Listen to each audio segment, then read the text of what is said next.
네, 이번 시간에는 나머지 정리 관련 문제 중에서 우리 학생들이 많이 어려워하는 대표적인 문제 중에 하나를 풀어볼까 합니다. 문제를 먼저 읽고 설명을 이어가도록 할게요. 자, 다항식 fx는 다음과 같은 3차식으로 나누게 되면 나머지가 이거이다. 자, 그리고 x 더하기 1로 나누면 나머지가 1이다. 자, 이때 fx를 이러한 4차식으로 나눴을 때 나머지의 상수항은 얼마인가 라는 문제가 되겠습니다. 나머지 정리를 공부해 본 학생들이라면 이 문제를 많이 접해 봤을 거예요. 그죠? 자, 그래서 우리가 이제 처음 이 문제를 접한 학생들은 대부분 다음과 같이 식을 작성하게 됩니다. 자, fx는 기본적으로 나누는 식과 목을 곱하고 나머지를 더해주면 원래 식이 되는 거죠. 그죠? 자, 그런데 여기 문제를 보면 x 더하기 1 fx를 x 더하기 1로 나누게 되면 나머지가 1이다 라는 이 내용을 우리가 이제 수식으로 옮겨 적으면 f-1은 1이다 이와 같이 쓸 수 있죠. 자, 여기까지는 누구나 다 알 수 있는 내용이죠. 그죠? 자, 그리고 이제 본격적으로 이 요구하는 답을 구하기 위해서 우리가 또 다른 식을 하나 작성을 해야 되는데, 이 fx를 4차식으로 나눴을 때 나머지를 구해야 된단 말이죠. 그죠? 그런데 우리가 4차식으로 나눈 나머지는 몇 차 이하의 식으로 쓴다?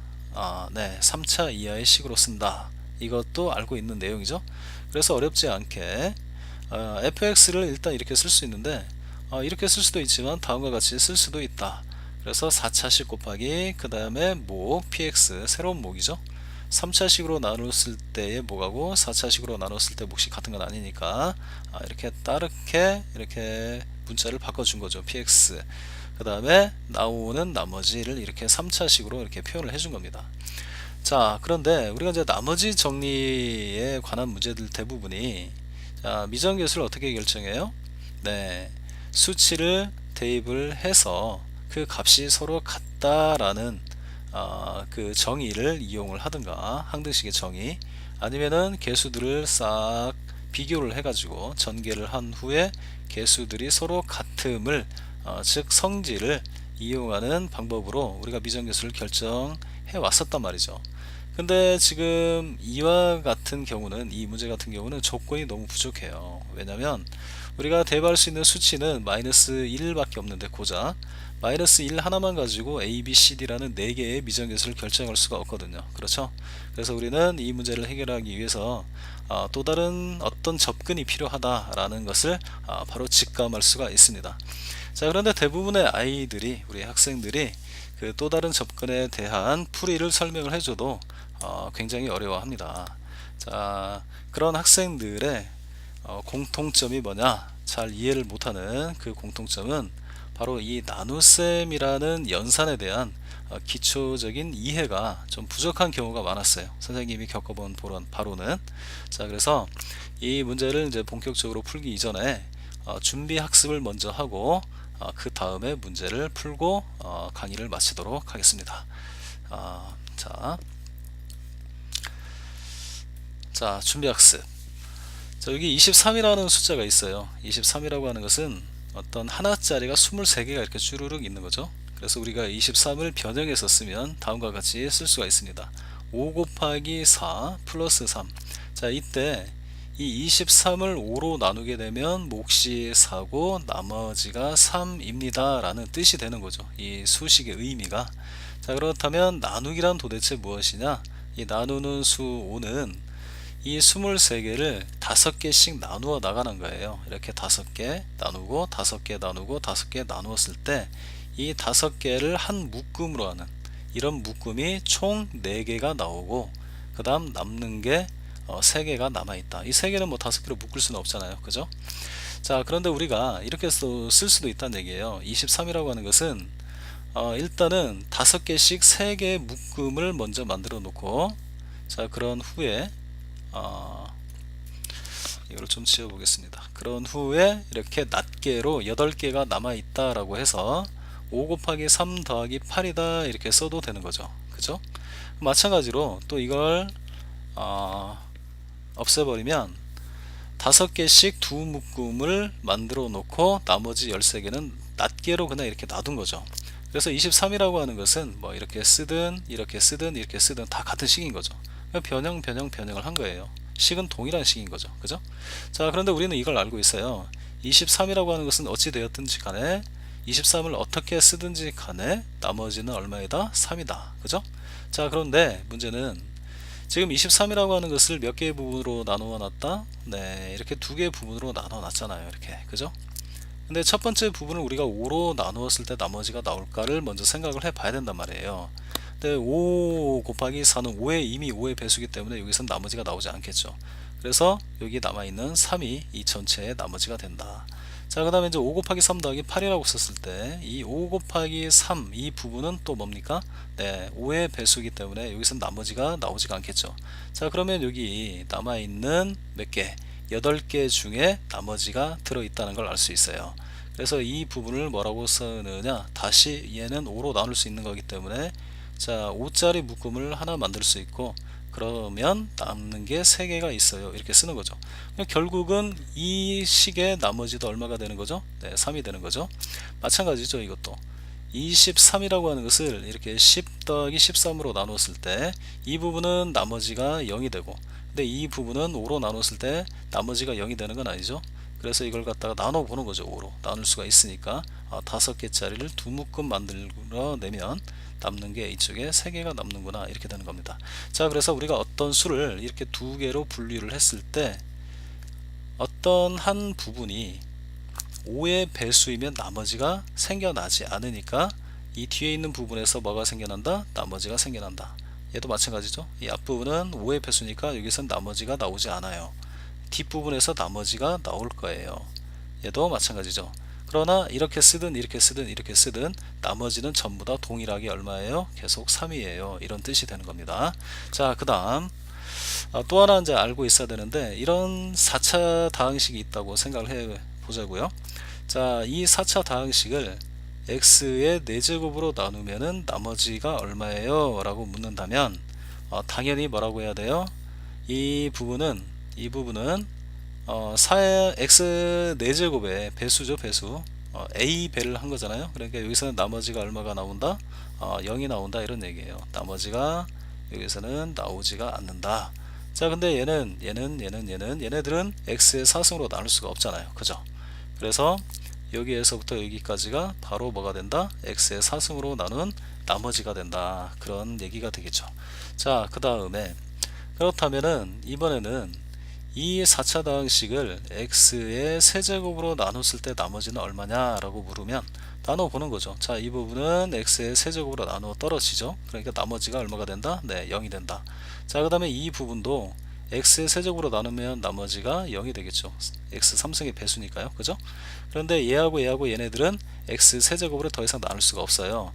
그래서 x, 이 4차 다항식을 x의 몇 제곱? 세제곱으로 나눈 나머지는 바로 여기서부터 여기까지가 나머지가 되는 겁니다. 그죠? 마찬가지 방법으로 x의 제곱으로 나눈 나머지는 어디가 되겠어요? 네, 이 부분이 나머지가 되는 거죠. 왜냐하면 이 부분은 전부 다 x제곱의 배수니까 나머지가 나오지 않는다는 얘기죠. 그 다음에 x로 나누게 되면 나머지는 상수항, 이렇게 되는 겁니다. 맞죠? 자, 그리고 하나 더. 자, n차 다항식이 있어요. 이렇게 이걸 갖다가 또 다른 n차 다항식으로 나눴을 때 목이 얼마예요? 물어보면 당연히 뭐라고 해야 돼요? 네, a 이렇게 얘기를 해야죠.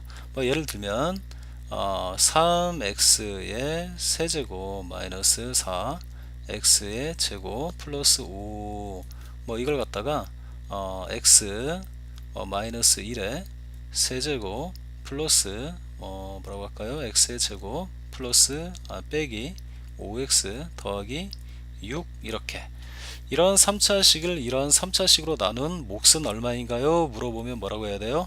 네, 3이에요. 이렇게 얘기를 해야 된단 말이에요. 자, 이런 내용을 몰라서는 절대 안 됩니다. 저 문제를 풀 수가 없어요. 자, 그러면 이제 다시 원래 문제로 돌아가서 문제를 한번 같이 풀어보도록 합시다.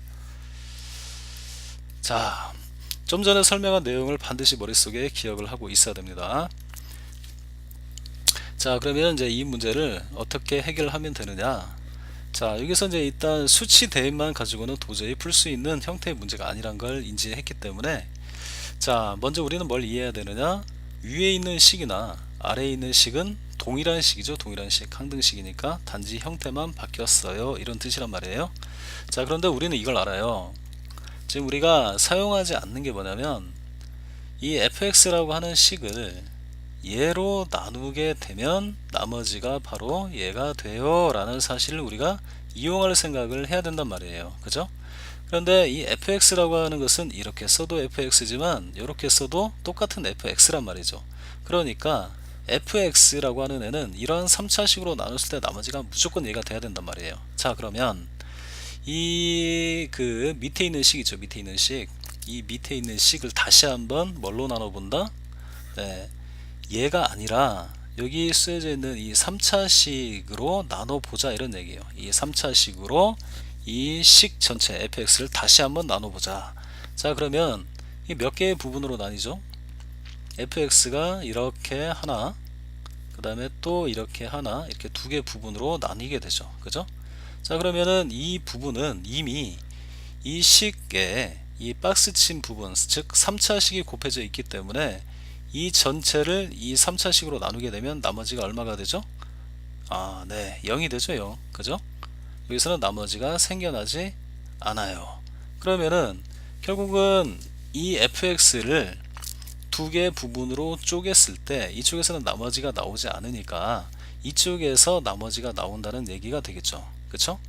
자, 그런데 이쪽에서 나온 나머지가 뭐가 돼야 돼요? 네, 바로 얘가 돼야 되는 거예요. 그래서 이것을 또 변형을 하는 거예요. 항등 변형. 자, 이것을 변형하면 된단 말이죠. 변형. 얘를 뭘로 나누게 된다?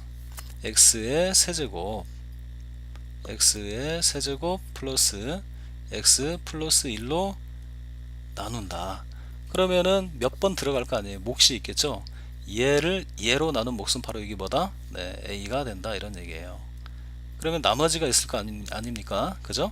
fx를 얘로 나눈 나머지는 무조건 얘단 말이에요. 얘. 그죠? 근데 fx를 다른 식으로 이렇게 변형을 해 놓은 거예요. 근데 fx를 이쪽으로 나눴을 때는 나머지가 나오지 않는단 말이에요. 그러면 이 부분에서 fx를 얘로 나눈 나머지 얘가 반드시 나와줘야겠죠. 근데 이 부분을 그래서 우리가 이렇게 3차식으로 나누었더니 그때 몫은 a가 되고 그 다음에 이제 뒤에다가 뭘 써야 돼요? 네, 나머지를 써야 되죠. 근데 그 나머지가 이미 정해져 있더라는 거예요. 이 부분을 여기다가 갖다 적는 거죠. 여기다가. 그래서 x의 제곱 빼기 x 플러스 1과 같이 쓸 수 있다는 얘기가 됩니다. 그죠? 자, 그래서 이 부분이 바로 3차식으로 나누게 되면 몫이 뭐이고 a이고 그 다음에 어쨌든 이 부분에서 이 전체의 나머지가 나오는 거니까 남아있는 것은 얘로 확정이 되어 있는 거죠. 그죠? 그래서 결국은 여기서부터 여기까지 이 식을 전개해서 정리를 해주면 바로 이 식이 되는 거예요. 얘하고 얘는 같은 식이죠. 항등식, 항등 변형한 식. 그죠? 그래서 fx를 우리는 다음과 같이 쭉 작성을 하면 되는 거예요. 일단은 이렇게 쓰는 건 맞죠. 이렇게 쓴 다음에 결국은 이 부분을 다시 얘로 나누게 되면 몫이 a이고 나머지가 얘다 라고 해서 이렇게 써 넣는단 말이에요. 자, 그러면 우리가 여기서 a, b, c, d라는 미정계수를 4개를 다 구할 필요가 없이 여기 미정계수 a 하나만 구하면 이 하나만 결정을 하게 되면은 이 모든 것들이 한꺼번에 다 계산이 되어지는 것이죠. 그죠? 자, 이제 우리가 이제 쓰지 않는 조건이 하나 있죠. 아직 쓰지 않은 바로 그 조건이 이거죠. 이거. 자, 나머지 정리에 의해서 x 플러스 1로 나누면 나머지가 1이다 라는 이 내용을 한번 이제 우리가 적용을 해 봐야겠죠. 그죠? 자, 이것도 똑같은 거예요. 물론 우리가 단순하게 x에다가 fx가 여기서부터 여기까지니까 x에다가 마이너스 1을 넣어주면은 그 결과는 1이 돼요 라는 거니까 여기다가 마이너스 1을 넣어주고 여기도 마이너스 1을 넣어준다 그런 얘기가 되는 거죠. 그죠? 자, 그러면 여기다 마이너스 1을 넣어주게 되면 어떻게 돼요? 예, 다 사라지죠. 그 얘기는 x 더하기 1이 약수로 이미 인수로 곱해져 있기 때문에 이 부분에서는 x 플러스 1로 나누었을 때 나머지가 생겨나지 않으니까 0이 된다 그런 얘기죠. 그죠? 자, 그 다음에 이 부분에다가 마이너스 1을 넣어주게 되면 마이너스 1하고 여기 뭐죠? 마이너스 1 그러니까 마이너스 a가 되겠네요. 그죠? 얘가 마이너스 a가 된다. 자, 그 다음 여기다가 마이너스 1을 넣게 되면은 3인가요? 3. 자, 이 부분이 얼마다? 1이 된다. 자, 그래서 a는 얼마다? 네, 2가 된다. 자, 그래서 우리가 이제 이 a를 여기다가 2를 이렇게 넣어주는 거죠. 2를. 그런 다음에 이걸 전개를 하면 바로 우리가 구하고자 했던 요 나머지가 구해지게 되는 겁니다. 그죠? 근데 여기서는 이제 뭘 구하라고 했어요? 네, 상수항을 구하라고 했기 때문에 여기 상수항, 그 다음에 요 상수항까지 더해주면 답은 얼마가 되죠? 네, 3이 된다는 걸 알 수 있습니다. 자, 오늘 강의는 여기서 마치도록 하겠습니다.